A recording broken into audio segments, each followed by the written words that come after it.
തീർച്ചയായിട്ടും മുജിതബ പറഞ്ഞതുപോലെ ഒരുപാട് മാനങ്ങളുള്ള ഒരുപാട് കാര്യങ്ങളിലൂടെ കടന്നുപോയ കേരള മനസാക്ഷി മുഴുവൻ ശ്രദ്ധിച്ച ഒരു കേസിൽ അത് നാളെ വിധി പറയാനിരിക്കുമ്പോൾ അതെന്താകും എന്നറിയാനുള്ള ആകാംക്ഷയുണ്ട്. മാത്രമല്ല അത് കുറ്റക്കാരിലേക്ക് കൃത്യമായി എത്തുമോ, കുറ്റം ചെയ്തവർക്ക് അത് അർഹമായ ശിക്ഷ വാങ്ങിക്കൊടുക്കുമോ? നേരത്തെ മുജിതബ സൂചിപ്പിച്ചതുപോലെ തന്നെ ഒരുപാട് അത്യസാധാരണമായ രീതിയിലുള്ള മൊഴിമാറ്റങ്ങൾ കൂടി കണ്ടതാണ്. അന്വേഷണ സംഘത്തോട് ഇവർ തമ്മിലുള്ള വിരോധം ഉണ്ട്, അതായത് ആക്രമിക്കപ്പെട്ട നടിയും അത് ദിലീപുമായുള്ള വിരോധം അവിടെ ഉണ്ട് എന്നൊക്കെ പറഞ്ഞു വെച്ച ആളുകൾ തന്നെ പിന്നീട് അത് കോടതിയിലേക്ക് എത്തുമ്പോൾ മൊഴി മാറ്റി പറയുന്നതൊക്കെ നമ്മൾ കണ്ടതാണ്. ഒന്നല്ല 28-ലധികം പേരാണ് അവിടെ മൊഴി മാറ്റി പറയുന്നത്. അത്തരത്തിൽ തന്നെ കേസിനെ സ്വാധീനിക്കാനുള്ള വലിയ തരത്തിലുള്ള ശ്രമങ്ങൾ, പുറമെ നിന്നുള്ള ഇടപെടലുകളൊക്കെ കണ്ട ഒരു കേസ് കൂടിയാണ്. ഇതിൽ ദിലീപിനെതിരെ ചുമത്തിയിരിക്കുന്നത് ഗൂഢാലോചന കുറ്റമാണ്. സാധാരണഗതിയിൽ ഒരു ഗൂഢാലോചന കുറ്റം തെളിയിക്കുക എന്നുള്ളത് അത് കുറച്ച് ബുദ്ധിമുട്ടാണ് പ്രോസിക്യൂഷനെ സംബന്ധിച്ചിടത്തോളം. അത്രയധികം ശക്തമായ തെളിവുകൾ ഉണ്ടെങ്കിൽ മാത്രമേ അത് തെളിയിക്കാനും സാധിക്കുകയുള്ളൂ. ആ നിലയ്ക്ക് നോക്കുമ്പോൾ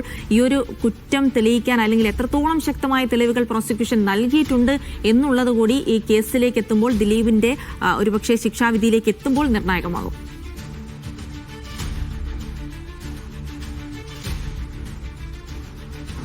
ഇതിനകത്ത് ദിലീപിനെതിരെ രണ്ട് പ്രധാനപ്പെട്ട കുറ്റങ്ങളാണ്. കുറേയധികം കുറ്റങ്ങളുണ്ട്, പക്ഷെ പ്രധാനമായി മേജറായി നമുക്ക് കാണാവുന്ന രണ്ട് കാര്യങ്ങളാണ്. ഒന്ന്, നേരത്തെ ദിൽസി സൂചിപ്പിച്ചതുപോലെ ഗൂഢാലോചന കുറ്റം. രണ്ടാമതൊരു കാര്യം തെളിവ് നശിപ്പിക്കൽ, പ്രത്യേകിച്ച് ഈ മെമ്മറി കാർഡ് ഉൾപ്പെടെയുള്ള വിഷയങ്ങളുമായി ബന്ധപ്പെട്ട് അങ്ങനെ നീണ്ടു കിടക്കുന്ന കുറേയധികം കുറ്റങ്ങളുണ്ട്. പക്ഷേ ഇതിനകത്ത് തെളിയിക്കാൻ കഴിയുമോ ഗൂഢാലോചന എന്നത് ഏറ്റവും പ്രധാനപ്പെട്ട ഒരു ആംഗിളാണ്. അത് പ്രോസിക്യൂഷനെ സംബന്ധിച്ച് വലിയ ആത്മവിശ്വാസമുണ്ട്. കാര്യം ഇതിനകത്ത് കുറേയധികം സാക്ഷികൾ, 100-ൽ പരം സാക്ഷികൾ ഈ കേസുമായി ബന്ധപ്പെട്ട് വിസ്തരിക്കുകയും ആ രൂപത്തിൽ വളരെ ഭദ്രമായ ഒരു കുറ്റപത്രം നൽകാനും പ്രോസിക്യൂഷന് കഴിഞ്ഞു. 2 തവണ സ്പെഷ്യൽ പ്രോസിക്യൂട്ടർമാർ ഒഴിഞ്ഞുപോയ, ഞങ്ങൾ ഈ കേസിൽ നിന്ന് പിന്മാറുകയാണെന്ന് പറഞ്ഞ് പിന്മാറിയ ചരിത്രമുണ്ട്. അതിനുശേഷമാണ് ഇപ്പോഴുള്ള 3ാമത്തെ സ്പെഷ്യൽ പ്രോസിക്യൂട്ടർ അഭിഭാഷകൻ കൂടെയായ അജകുമാർ രംഗത്തേക്ക് വരുന്നത്. പിന്നീടാണ് വിചാരണ മുഴുവൻ പൂർത്തിയാക്കുകയും ചെയ്തത്. എന്തായാലും 28 സാക്ഷികൾ കൂറുമാറുക, അത് സിനിമാ മേഖലയ്ക്ക് അകത്തു നിന്ന് തന്നെയുള്ള വളരെ അടുത്ത ബന്ധമുള്ള ആളുകൾ തന്നെ കൂറുമാറി, ഞങ്ങൾക്കറിയില്ല, ഞങ്ങൾ കണ്ടില്ല, ഞങ്ങൾ കേട്ടില്ല എന്നതുൾപ്പെടെ മൊഴിമാറ്റി, ഒറ്റവാക്കിൽ ഉൾപ്പെടെ മൊഴിമാറ്റിയ സംഭവങ്ങളുണ്ട്. അങ്ങനെ ആ മൊഴിമാറ്റമൊക്കെ ഇതിനകത്ത് ഈ നടിയെ വേദനിപ്പിക്കുന്നത് മാത്രമല്ല, ഈ കേസിന്റെ വിചാരണയെ ഉൾപ്പെടെ ബാധിക്കുന്ന ഘട്ടങ്ങൾ ഉണ്ടായിട്ടുണ്ട്. മാത്രമല്ല ഏറ്റവും പ്രധാനപ്പെട്ട ഒരു കാര്യം, ഇതിനകത്ത് പ്രതികളായിട്ടുള്ള ആളുകൾ മാപ്പ് സാക്ഷികളായത് പ്രോസിക്യൂഷനെ സംബന്ധിച്ച്, പ്രത്യേകിച്ച് ഗൂഢാലോചന ഉൾപ്പെടെ നടത്തിയതുമായി ബന്ധപ്പെട്ട ചില സുപ്രധാന മൊഴികൾ നൽകിയതുൾപ്പെടെ ഞാൻ മനസ്സിലാക്കുന്നത് 15 പ്രതികളിൽ 3-4 പേർ മാപ്പ് സാക്ഷികളായി ഈ കേസിനകത്ത് പ്രോസിക്യൂഷനൊപ്പം നിന്നിട്ടുണ്ട്. ആ രൂപത്തിൽ ദിലീപിനെതിരെ ഗൂഢാലോചന കുറ്റം ചുമത്തുമ്പോൾ അതിന് ഉപോത്പലകമായ വളരെ ശക്തമായ എവിഡൻസ് പ്രോസിക്യൂഷന് ആ രൂപത്തിൽ ആ നിലയ്ക്ക് നൽകാൻ കഴിഞ്ഞിട്ടുണ്ട് എന്നൊരു കാര്യം പ്രോസിക്യൂഷൻ ശക്തമായി തന്നെ അതിലൊരു കോൺഫിഡൻസ് വെച്ച് പുലർത്തുന്നുണ്ട്. പക്ഷേ ഏത് നിലയ്ക്കാണ് ഇപ്പോൾ ഈ മൊഴികളിലെ വൈരുദ്ധ്യം, അതോടൊപ്പം തന്നെ സാക്ഷികളുടെ കൂടുമാറ്റം ഉൾപ്പെടെയുള്ള കാര്യങ്ങൾ ഒരു വേള അഭിഭാഷകയെ തന്നെ കോട്ട് ചെയ്ത് പറയുകയാണ്. പല ഘട്ടത്തിൽ അവർ നടത്തിയ നിയമ പോരാട്ടങ്ങളിൽ സുപ്രധാനമായ 2 കാര്യങ്ങൾ നമുക്ക് പറയാതെ വയ്യ. കാര്യം ഇതിനകത്ത് അടച്ചിട്ട കോടതി മുറിയിലാണല്ലോ, ഇൻ ക്യാമറ പ്രൊസീഡിങ്സ് ആണല്ലോ ഈ കേസുമായി ബന്ധപ്പെട്ട വിചാരണ.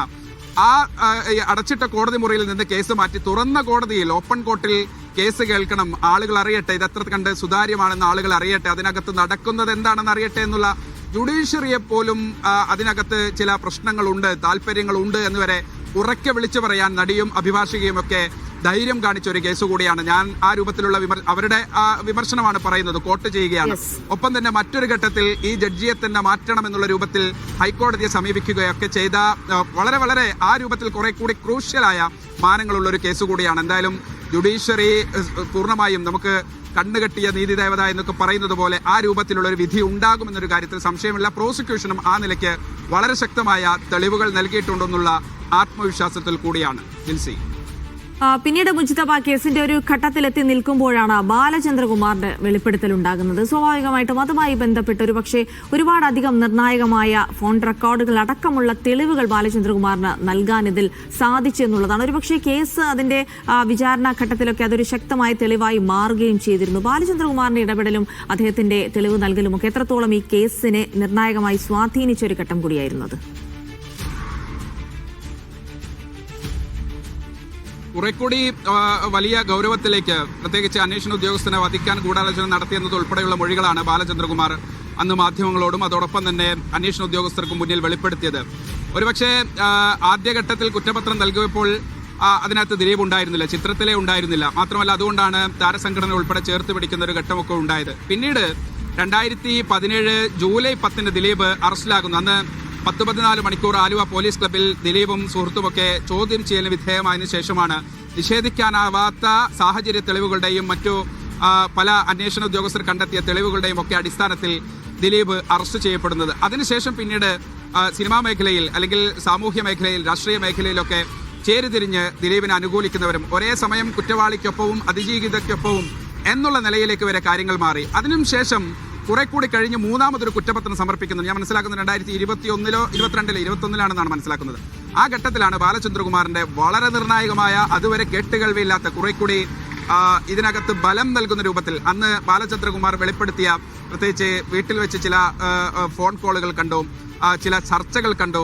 അതിനകത്തു നിന്ന് ലഭ്യമായ വിവരങ്ങൾ അനുസരിച്ച് അന്വേഷണ ഉദ്യോഗസ്ഥനെ ഡിവൈഎസ്പി ഉൾപ്പെടെ വധിക്കാനുള്ള അല്ലെങ്കിൽ വകവരുത്താനുള്ള ഗൂഢാലോചന നടത്തിയെന്നതുൾപ്പെടെയുള്ള വെളിപ്പെടുത്തലുകളാണ് ബാലചന്ദ്രകുമാർ നൽകിയത്. ആ വെളിപ്പെടുത്തലുകളുടെയൊക്കെ അടിസ്ഥാനത്തിൽ പിന്നീട് പോലീസ് അധികമായി ഒരു കുറ്റപത്രം തന്നെ സമർപ്പിച്ചിട്ടുണ്ട്. അതിൽ ദിലീപിന്റെ സുഹൃത്തും വ്യവസായിയും ഒക്കെയായ ഒരാൾ 15ാം പ്രതി കൂടി ആയിട്ടുണ്ട്.